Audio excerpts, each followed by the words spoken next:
This video I'm going to be working on the base for the second floor of the puzzle box. For my substrate, I've got this piece of 1/2-inch plywood that is unfinished on both sides. I've ran it through the drum sander because it wasn't perfectly flat, and I want it to be flat because when I veneer it, I have to put edging around it and then run that edging and the whole panel through the sander. And if the panel, when I veneer it, is not flat, then when I run it through the sander, it will not be flat. So see how it's sanded harder in the middle than the edges? Well, it would have sanded harder in the middle than it did the edges if I would have ran it through after veneering it, and then it would have sanded through my veneer in the very middle, but not in the edges, and would have ruined it. For my veneer, I've got the bubble maple veneer. I bought quite a bit of it, piece about 14 inches wide by 50 something inches long, and then before that I bought a piece that was around 10 inches wide by 43 inches long, and I've almost used all of it. And as you can see, I'm veneering both sides of the panel, and those pieces will be used on that panel, and this is all I have left. So I may need to buy more veneer before this is all said and done to be able to finish the entire interior of the puzzle box. But as you can see, my veneer is not perfectly flat, and it's probably good enough to glue down, but since I had to pay quite a bit for this veneer, and I haven't veneered very many large panels like this, I don't have a vacuum press. So what I'm going to do is I've got this Super Soft 2 veneer softener for crotch and burl veneers, and I'm going to soak it down with that and let it dry overnight, clamp down to try and flatten it out to where when tomorrow morning when I come back to glue it all up, I'll have nice flat sheets of veneer to work with. Alright, so I soaked the veneer down on both sides with the spray bottle, and you can see I clamped them up here, both of them, that way that all of the excess veneer softener can drip off. And it's just going to drip off for about 10 or 15 minutes, or until all of the excess is dripped off to where there's no puddles of veneer softener on it. Alright, so what I did was I let it drip for about 30 minutes until all the excess veneer softener dripped off of it, and I clamped it down with some paper. I just used paper towels for the first setting, and that sat for about 30 minutes. The paper towels soaked up. Then I unclamped it, and I did it again with some brown paper, and then this will be the third time I had done it, changing the paper. That way when the paper gets soaked up and wet, you don't want to leave the wet paper clamped on your veneer. You need to keep changing that paper until the paper starts getting dry. This paper has been clamped down on it for about 3 hours now, so I'm going to unclamp it and take a look at the veneer, and if I think it's good enough, then I'm just going to lay the veneer between two pieces of wood overnight, and then tomorrow they should be dry enough for me to glue to my substrate.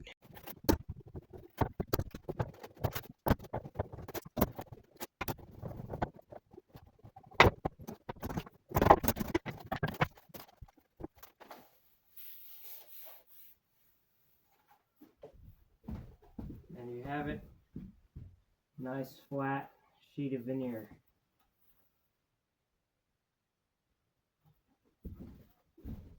Alright, it's gluing time, so got my veneer sitting underneath here. Got good and flat. Got my substrate right here. I'm going to be using Type Bond 1, Type Bond Original for my glue. I've got just wax paper to put in between the layers. I've got some cawls on the bottom, and then some more to put on the top when I get glued. So I don't have a tripod or anything, so I can't set the camera up to show you guys the process of while I'm doing it, but I'll check back with you when I get done gluing it all up. Hopefully it goes okay, because I've never glued two sides of a panel before. I've only glued one side, so this I'll have to be a bit quicker on it to make sure I don't let the veneer buckle. Okay, got it all clamped up. Took about 30 minutes. I don't know. We'll just see what happens. I'm gonna unclamp it probably tomorrow afternoon at least. That'll give it, about 18 hours or so of dry time. It's about 6 o'clock right now. I got pretty good squeeze out, and if you've watched my other video where I was gluing the Wingay panel, you'll know that I put too much glue, so I haven't been putting as much glue. I've been rolling one layer across it, and then I would take the roller and do one extra roll all the way around the edge, and if the middle isn't as thick as the edges, it doesn't matter, because the edges tend to be a little bit thinner than everywhere else normally. So I just put a little bit extra glue on them edges, that way I get good squeeze out. That way I don't have any veneer chipping up off of a corner because I didn't put as much glue and it just soaked up into the ends and never really stuck to the veneer. But yeah, so got this in the clamp. I'm gonna wait till tomorrow and then we'll see how they look, and hopefully I have them clamped down enough. There was a couple spots on the one veneer leaf that was a little bit warped, but I didn't think it was bad enough that I would have to re-soften it with the veneer softener, so I was hoping that with the clamps would flatten it down enough that it would stay flat and dry, hopefully. But yeah, we're going to check back tomorrow and see how they look. Alright, it has been 17 and a half hours. Unclamped it, and it is looking really flat. This side perfectly flat, and this side perfectly flat. Doesn't appear to be any warping or ripples in the panel at all. It's very flat, so looking good. Alright, so the panel's dried for 24 hours, so I know the glue's 100% cured. Now I've got to cut it to size. The sizing I've got is going to be, the finished puzzle is 13 by 17. I've got 3/4 inch Wingay on all the way around, so I have to minus 1.5 inches, and then I'm going to also have a tongue. This side's going to be the tongue, the Wingay is going to be the groove side, so that it has joined together when I go to glue the edging on. So I have to minus 1 inch, so it's going to end up being 12 by 16 finished size. So I'm going to cut that finished size and then dado all the way around the edge. Okay, got it cut. I made these dados, so they're supposed to be 1/4 inch wide. In all, I made them about a 32nd bigger than that, a 64th on either side, because these are right at 1/4, but this has been several months that it's been together, so it's not perfect this way. Goes in and out a couple times, and it isn't perfectly square this way, like in the very middle, but it is square on the ends, so I didn't want to deal with trying to hammer things down because I made it so tight and precise, and it doesn't need to be tight and precise on these dados. The top ones do need to be, but not on this. So you can see that just pops down like that, and now it's in the grooves, so it can slide a little bit on them grooves, but you can see that drawing there, but this is what it'll look like, and it's just missing the Wingay banding around. So the bottom of this should be done now, and then I can move on to cutting the top grooves, but I need to look at my plans I drew up on Fusion and get them in memory again before I go to cutting, to make sure I'm in the right spot.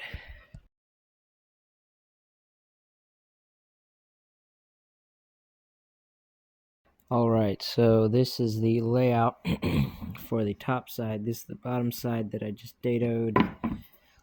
This side, all these marks, these 1/2 inch lines are the full interior walls, and then these lines in the middle are my dado line, just like this bottom dado here. I have to make a dado in here, and they have to stop on these lines that they intersect. So this one has to come to here and stop, come to here and stop. So, alright, so here it is. Got them all cut out. 1/8 of an inch deep. I was gonna go 1/4 inch deep, but there's places where these dados intersect with the bottom dados, and if I went 1/4 inch, there would have only been 1/8 of an inch between them, and I just thought that in between the time that I get this done and I glue the wingay around it, it's not going to be very strong, and I didn't want anything to happen where it accidentally snaps or something, so I decided to just do it 1/8 of an inch deep to give me 1/4 inch in between those two. But yeah, it came out right on my lines. A couple spots are maybe just a teeny bit off, but so I set this side to where it was supposed to be, and because all of these are supposed to all be 3.5 inches from the side, I just ran them all on that setting, and on that setting a couple of them were just a slight bit off, which means my pencil marking was just a teeny bit different on some of them than others, but they're supposed to all be the same, so now they are, so my pencil marks don't even matter anymore. Okay, so I got all of these side pieces cut out. I cut them out once and started sanding them, but for some reason my wingay board warps super bad after I rip something off of it. I'm not really sure why, if maybe my temperature that my wood is being stored at is not good or something. But they were so warped when I tried to sand them, I just was having to sand them down too thin. They're supposed to be 3/4 of an inch this way, 1/2 inch this way, and they would have had to been about a 32nd under a half if I got all the saw marks out. So I stopped on them, and I'm just going to use them for all of the frame pieces around because they're short, so the bow won't affect them running through the sander.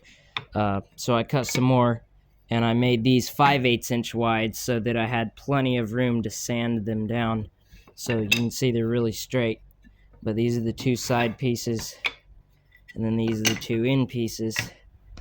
And now all I have to do is put a 1/4 inch dado blade in, and then run a dado on the back so that they will fit in to this tongue here. And I can glue it all up.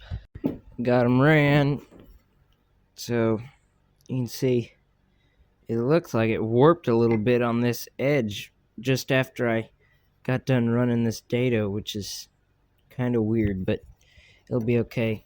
All these fit in nice and tight. The blade wasn't quite wide enough after putting two together, so I put a couple 1/1000 shims in there, so it made the blade the perfect width for the dado. This one piece here is cracked for some reason. The wingay, every once in a while I find a piece after I cut my stuff out of it. It's got a little split that's starting to form, so I spread the crack open with a chisel and filled it with glue. Don't know if you can see where the crack starts there, but anyway, I gotta let this dry before I can glue up this, because I gotta cut a miter on the end, and I didn't want, because of that crack, it to blow up or something when I try to use the chops on it. But I can start cutting all these and getting them fitting good. By the time I get all of them cut and fit, that'll probably be dry enough to cut, and I can glue it all up.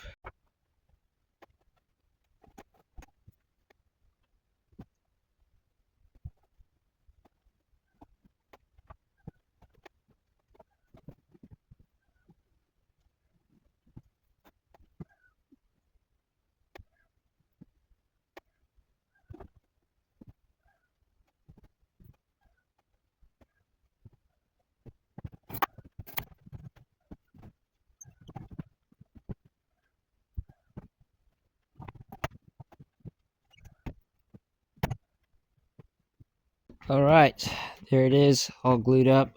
These clamps on the corners, a couple of the corners weren't coming out perfectly flat with each other.